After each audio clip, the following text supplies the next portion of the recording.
Yesterday we celebrated Ethan's 21st birthday. That's kind of exciting. We took him out to eat, and I said, "You want to get a beer?" He goes, "No, Dad, I don't want to get a beer." I said, "That's good, I don't like beer anymore." But I would have drank one with him. Our reading today is from the Gospel of Mark.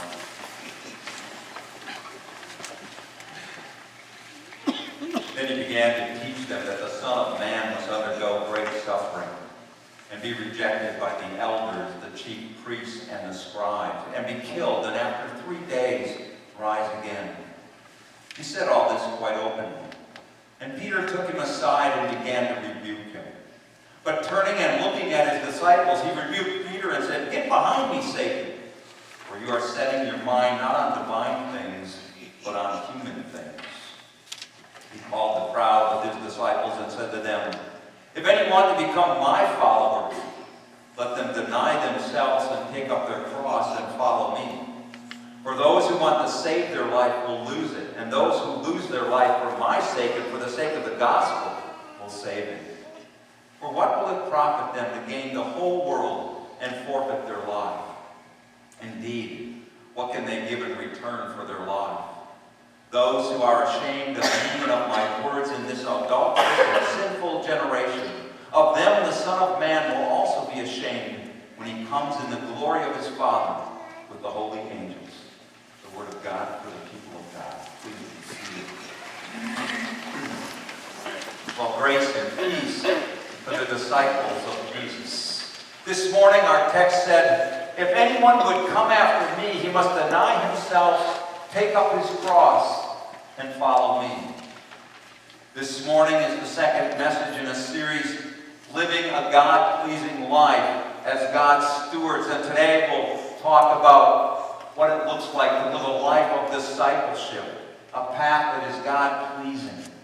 Sometimes you may feel as if you're just a number. Maybe you feel like the person who goes to work every day, but you struggle to find your worth. In a book called The Christian Calling, the author tells of a group of laborers who are working every single day, digging holes of 5 feet deep in a street.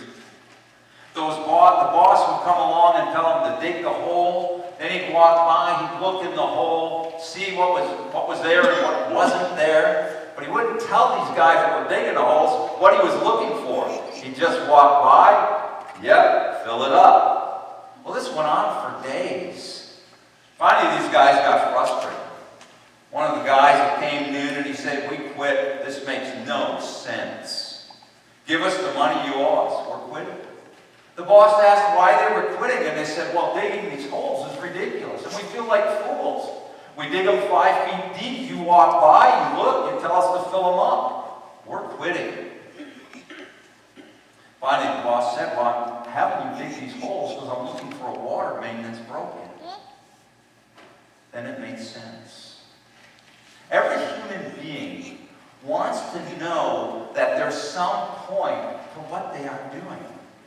God has called us to a life of discipleship. No, a disciple is nothing more than a follower of Jesus Christ, a believer of Him, a student of His.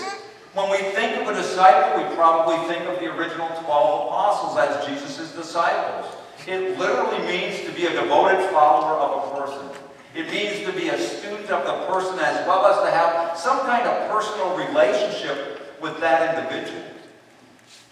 A great theologian, a follower of Martin Luther, who understood discipleship, said, "If anyone were to rap at the door of my heart and ask who lives here, I would have to say, Martin Luther used to live here, but he doesn't live here any longer. Now it's Jesus Christ who lives here." This is a personal relationship. Being a disciple of Jesus Christ is not something you choose to be or something you choose to do. We do not choose Jesus, but He chose us.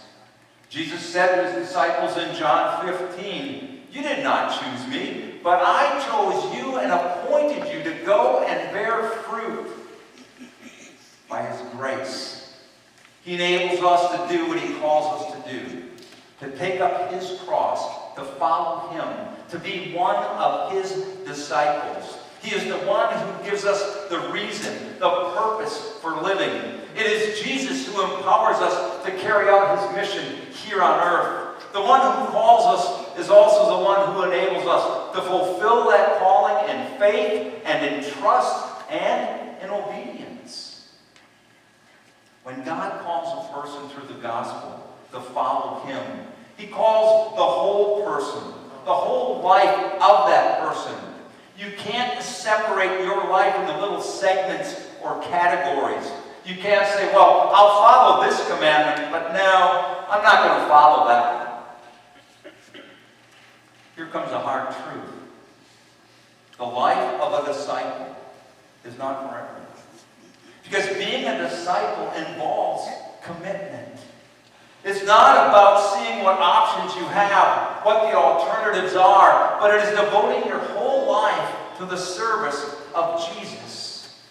That's true whether you are a husband or wife, father or mother, son or daughter, whether you are a man or woman, neighbor or friend, employee or employer. You may never have thought about it this way. But when we are confirmed, we are saying to God that we renounce evil and are committing our lives to him. We are saying, my heart is yours. Use me, guide me. Help me to make you proud of my life. The beauty of this relationship is that Jesus doesn't stand over us with this big club saying, you must do this and you have to do this or else. By his grace, by his undeserved love and mercy and his care for us, he simply invites us to follow him, to deny ourselves many times, and to take up his cross and follow him. To follow him means that we approach life different than most, and it really does. To live a life of discipleship is different to live than the way the world wants you to live. As a disciple, we put others first, and at times we deny our own desires, our own wants. Jesus said, if anyone would come after me, he must deny himself and follow me. And that's hard to do, because you see, the self is contrary to Jesus. If you've been in a relationship, if you have children, you know exactly what I'm talking about. A great marriage is one where you always concede to the other person. Do whatever you can for them. And if something just happens to come out of that, that's great. But it's putting that other person before you. You'll have a great marriage. It took me a while to figure that out. Well, once you hit me up along the head a few times, I got it. Now, of course, I'm kidding. But right, I mean, that's how it works. That's how it works. Put that other person first. Because believe it or not, you're not the most important person in the world. I'm not the most important guy in the house. And when you figure that out, life is good. Life is good. In his book called The Turning Point, the author talks about an event of a young man who's beginning his senior year in college during the years of the Great Depression. Now, his family did not have the money to afford to send him to college, even though it only cost $20 a year for tuition and books. But the father told his son, don't worry about it, I'll get that money. The father went to one bank to get a loan for that $20, they turned him down. He went to another bank and they turned him down. He didn't know what he was going to do.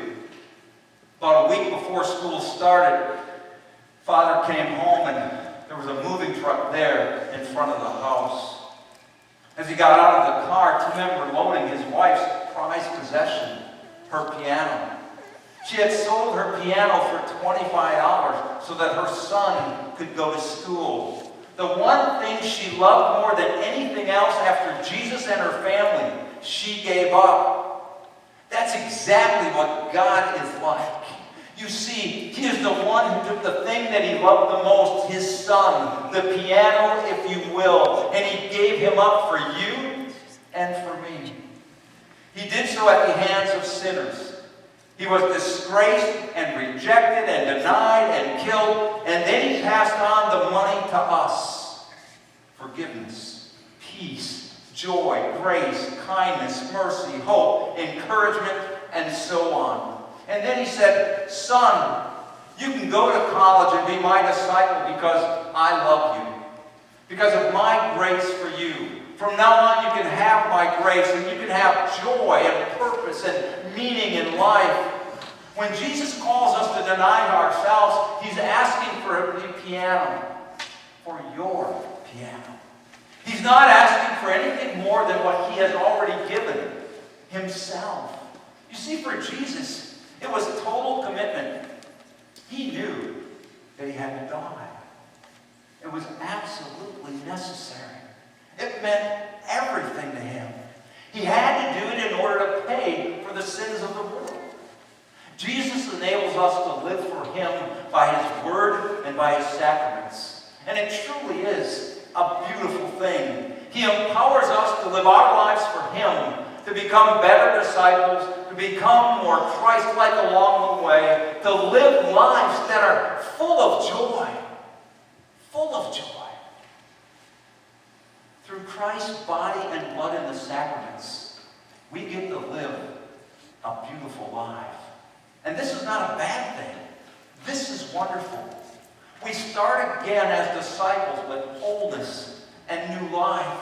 He assures us that all our sins are forgiven and forgotten, so that we can start all over with a clean slate. He gives us the strength to overcome all things. And through his power, we can live a God-pleasing life. He gives us the courage to invite others to become disciples. There is a desire to make disciples of all people. Jesus calls us to a life of discipleship. The first disciples heard the call, and they followed him. In baptism, we are given a call to follow Jesus. Also in baptism, we are given a single-minded focus to explore the life path called discipleship.